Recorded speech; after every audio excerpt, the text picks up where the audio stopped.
This video we will conceptually understand balance sheet and how to prepare the balance sheet.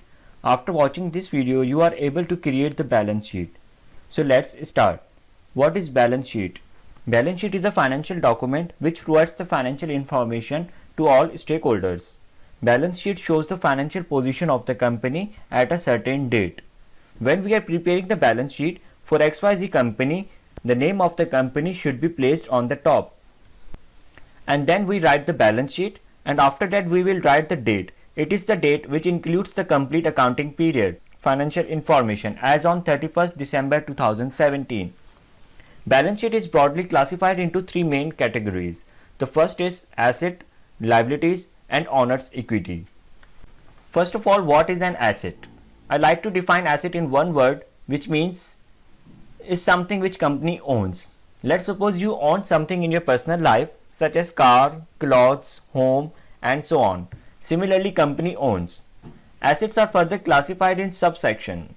The first section of asset is current assets, which can be easily converted into cash within a year, such as cash, inventory, account receivable, marketable securities and so on. The second category comes under the section of asset is long-term asset, such as property, plant and equipment, land, building, and the third section includes intangible assets such as patents, goodwill and trademark. And finally other assets, which includes deposits. What is meant by deposits? Let's suppose you start your business and you need utilities. So you called up utility company, and because you don't have a prior history with that company, so they said send us a check of $1,000 as deposit. When your company established, we will return your payment. $1,000 is not a payment for bills. It is just a deposit which utility company hold for establishment of your company.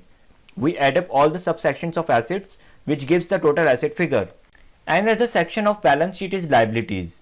And one word to define the liability is something company owes or have to pay at a certain specific date. Do you owe anything to anybody in your personal life?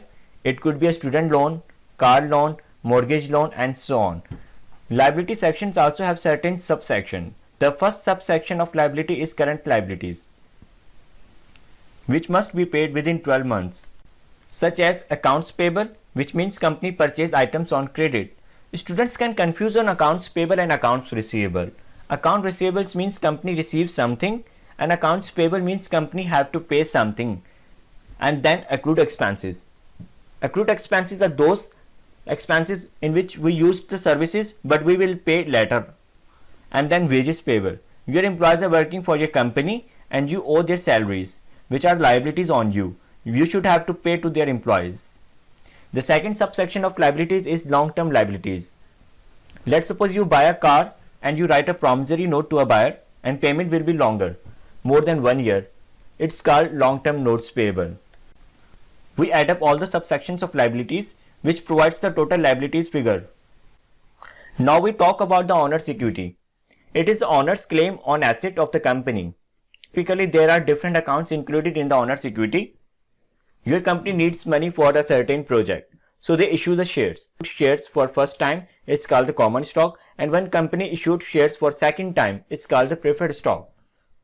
Retained earning is another account which comes under the category of owner's equity. Retained earning holds the company's profit of last year, which are invested in the business every year.